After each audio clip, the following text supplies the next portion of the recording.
Day 1 sa Pinas! So kakauwi lang namin galing Japan, 2 linggo din kami doon. At December 12 ngayon, alam nyo ba kung anong meron? Pag nahulaan nyo, di pwede na kayo maging manghuhula. Mali! 59th monthsary kasi namin ni Honey Bunch, tapos nag-request ako na kumain kami sa labas. Kaya naman, tara, ayain na natin siya. Honey Bunch, excited ka na ba? Huy! What? Ano ba? Ano problema mo? Gutom na ako! O tara na, kumain na tayo, let's go! Guys, nag-aabordo na tong kasama ko, kaya kumain na tayo, tara na! Dito nga namin napiling kumain sa Chili's. Nag-crave kasi kami na something new pero sobrang sarap. Ito nga pala yung mga in-order namin, yung baby back ribs. Sabi ko parang ang sarap nito, itong fajitas. Tapos sabi ko kuha din tayo ng dessert, yung high and mighty pie. Unang napansin ko yung ganda ng ambience ng store nila. Habang sineserve nga yung mga pagkain, ayan no, sobrang saya na ni Honey Bunch. Tululaway talaga mga be. Kita niya naman na sobrang tender at humihiwalay na talaga yung meat sa buto. Grabe, unang kagat ko pa lang, heaven na. Tignan ko na lang kung magreklamo pa tong isa. Next naman namin tinry itong fajitas. Nirarap pala to guys. Ilalagay mo lahat yan, tapos maglagay ka ng sauce, tapos sabay-sabay mo kainin. Nung kinain ko to, iba-iba yung nalalasahan ko, pero ang sarap ng combination. Hindi na nga rin nagpahuli tumikim to si Honey Bunch. Tignan nyo naman ang reaction niya. At sinerve na nga itong high and mighty pie. Grabe, tignan nyo naman. Nung tinikman ko siya, para siyang ice cream, tas meron din siyang peanut sa loob at chocolate. Grabe talaga to, parang bata oh. Kailangan pang subuan. Grabe guys, sobrang busog na ako. Guys, kasama namin yung anak namin, oh. Masarap ba yung kinain mo? Loaded na nga ako, may baby na ako. Sino baby? Hello? Hala. Lagot. O ano, di ka nagalit, di ka nagutom? Hindi na. For me, sobrang sarap at babalik-balikan talaga namin ng Chili's. Craving satisfied talaga, kaya kayo, itry nyo na. Orderin nyo na rin yung baby back ribs, fajitas, at high mighty pie from Chili's. So yun lang guys, bye! Just give me my money! Yay! Just give me my money! Yay! Just give me my money!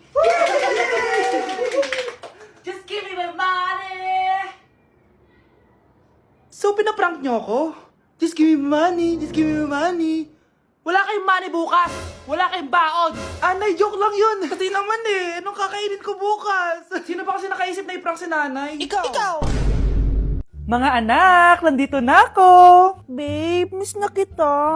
Ano ba yan? Hindi kayo marunong maglaro ng rollbox? Aba, wala silang pake oh. Parang wala umuwi. Tapos wala pang nalilinis dito sa bahay. Babe, date mo naman ako. Mag-aamongis na nga lang ako. Tignan ko na lang kung di nyo ako papansinin. Ang bango. Nandiyan na si nanay! Yung favorite chicken ko! O ano, nagutom kayo, no? Grabe, ang laki ng part na nakuha ko. Solid! Paano hindi magugutom, Nay? Ang sarap nito. Ito pa rin yung best tasting chicken para sa akin. Walang katulad to, Nay. Ay, namiss ko to yung sama-sama tayong kumakain. Gaya nung bata pa kayo. Simulat sa pool, Chicken Joy na talaga ang go-to natin. Malalaki ang servings at para sa akin, ito pa rin ang pinakamasarap sa buong Pilipinas. Nabusog ako, Nay. The best ka talaga. Babe, sa Jollibee tayo mag-date bukas, ha? O kayo, comment kayo kung bakit Chicken Joy pa rin ang go-to fried chicken nyo. Okay guys, may challenge tayo for today. I-stress test natin tong phone. Tignan natin kung kasing solid ko ba to sa life. I-unbox natin. Charan! Guys, eto na siya! Oh my gosh! Guys, parang walang nangyari. Ang tibay! Hi guys! Lane check? Nope! Content is content!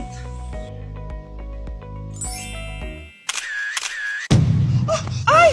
Naku, wait lang! Buhay pa ba to? Aba, walang gas-gas. Ay, corning curve glass nga pala to. Mas durog pa ako dito eh.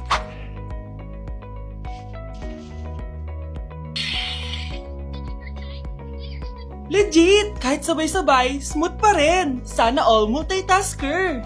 Conclusion? Kung gusto mo ng phone na hindi sumusuko kahit ilang beses mong i-drop, Super 26 Ultra yan!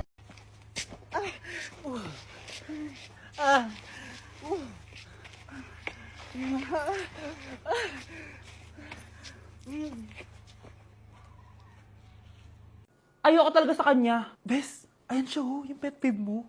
Hi! Panira ng araw. Okay class, break time muna tayo. Hala, naiwan ko yung baon kong pagkain. Scarlett to, may sobra pa ako. Baka gutom ka na. Talaga? Bibigyan mo ko? Oo, ano ka ba? Gusto ko maging close tayo. Parang bumabait tong pet peeve ko ah. Hala, may quiz pala tayo. Bes, sabay tayo mag-review mamaya, ha? Naku, sorry, Bes. Kakain kasi kami ng jowa ko mamaya. Hindi mo ba kaya mag-isa? Ano ba yan? Ako na lang, sabay tayo mag-review. Tsaka, may reviewer din ako dito, oh. Ayan na naman siya. Sure ka? Ako talaga gusto mo kasabay mag-review? Oo naman. Ba't naman hindi? Idol nga kita kasi ang talino mo, eh. Sige na nga. Okay, class. Para sa activity natin today, pili kayo ng partner nyo. Best, partner tayo ah. Sorry na, best. Partner na kasi kami ng baby loves ko eh. Partner na kami ng baby loves ko eh. Tayo na lang yung partner, Scarlett. Ikaw na naman. Buti ka pa. Gusto mo ako makapartner. Ayan, perfect! Partner kayo ng pet peeve mo. Ha? Best! Pet peeve mo pala ako? After mo siraan sa amin yan, BFF na kayo ngayon? Samantha! Samantha, magpapaliwanag ako. Oh, ba't nandito ka? Pet peeve mo ako, di ba? Umalis ka na. Oo, pet peeve kita. Dati. Kasi ang sungit mo sa akin eh. Tapos palagi mo ako iniinis. Alam mo kung bakit? Kasi gusto kita. Ha? Wala, never mind. Samantha!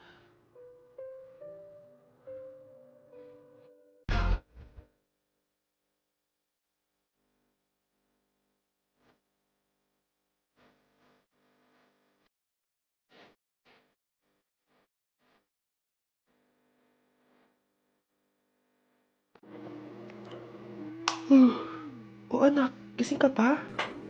Nay, ilang araw ka ng puyat ah. Tignan mo nga yung tsura mo. Baka magkasakit ka na niyan. May exam kasi kami bukas, Nay. Kailangan ko i-maintain yung dean's list ko eh. Para pag graduate ako, cum laude ako. Para din ako mahirapan pag nag-apply ako ng trabaho, Nay. At makakabawi na ako sa inyo ni tatay. Anak, hindi mo kailangan bumawi sa amin ng tatay mo. Okay lang kami. Ang gusto ko, pag nagkatrabaho ka, ipunin mo. Para sa future mo. Okay lang kami, anak. Nakikita ko kasi, Nay, na nahihirapan na kayo ni tatay na pag-aralin ako. Trabaho namin yun, anak, bilang magulang. Kaya gagawin namin lahat para sa inyo. Pero, Nay, gagawin ko pa rin ang best ko. Bibigyan ko kayo ng magandang buhay ni tatay. Thank you, anak. O sige na, matulog na tayo, ha? Good night.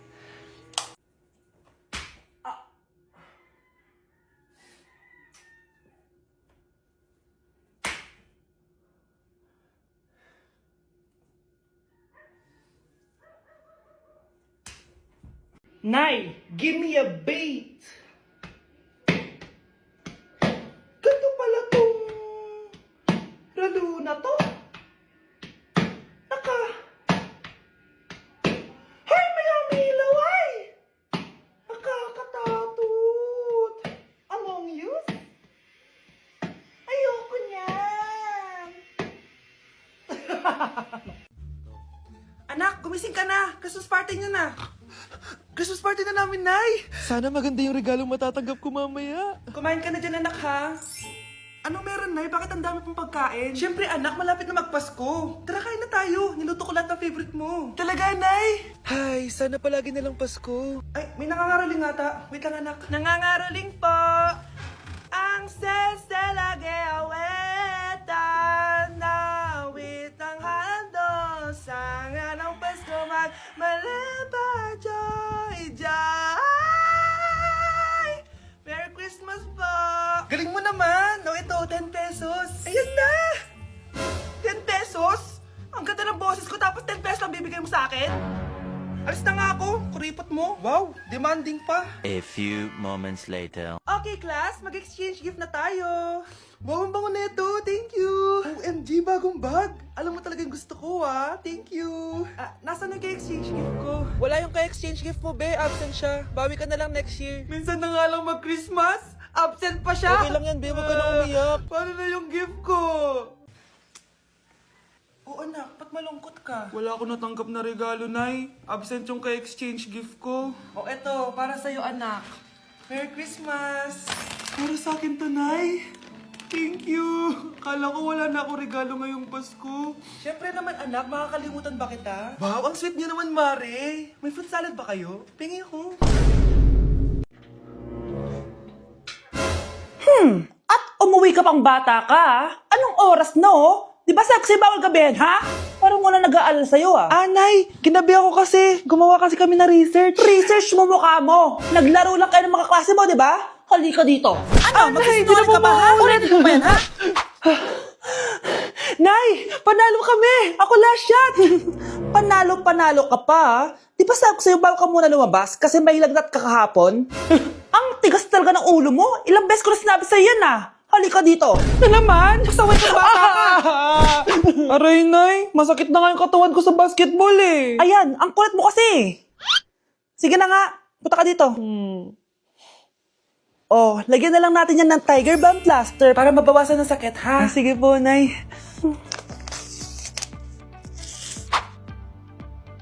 Aray! Nay, dahan-dahan naman. O ano, masakit? Ulitin mo pa, para mas masakit pa. Guys, birthday na ni Kay! Happy birthday, Kay! Birthday na ni Kay! Birthday na ni Kay! Kaso may kailangan ako sabihin sa'yo, Kay. Papasok ako!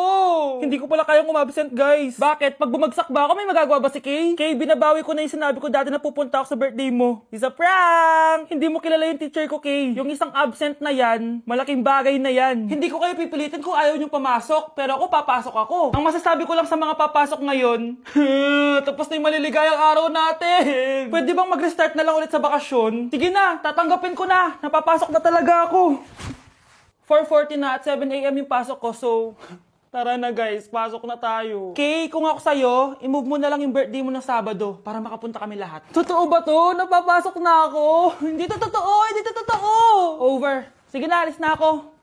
Anak, pag nawala na ako, gusto ko lumaki kang mabuting tao, ha? Nay, ano ba yan? Tumigil ka na dyan sa kakaganyan mo. Pag nawala na ako, huwag mo akong kakalimutan, ha? Pakilala mo ako sa magiging anak mo. Sabi ko, tumigil ka na eh. Oh, anak, tulog ka pa din? Di ba may pasok ka? Kumising ka na. Si nanay naman eh, umagang-umaga eh. Anak, umupo ka na dyan. Malapit na matapos ng favorite mong ulam. Ayoko niyan, Nay. Ay, naku, maldita na naman siya. Oh, anak, tapos na to favorite mo lasagna. Kumain ka na. Bakit ka pa nagluto niyan? Ayoko nga niyan, di ba? Wala akong gana. Anak, anong oras na oh? Matulog ka na, ha? Hindi, Nay. Magpupuyat ako. Ano ba anak? Bakit ka ba ganyan sa akin, ha? Magpupuyat ako! Kasi miss na kita, Nay.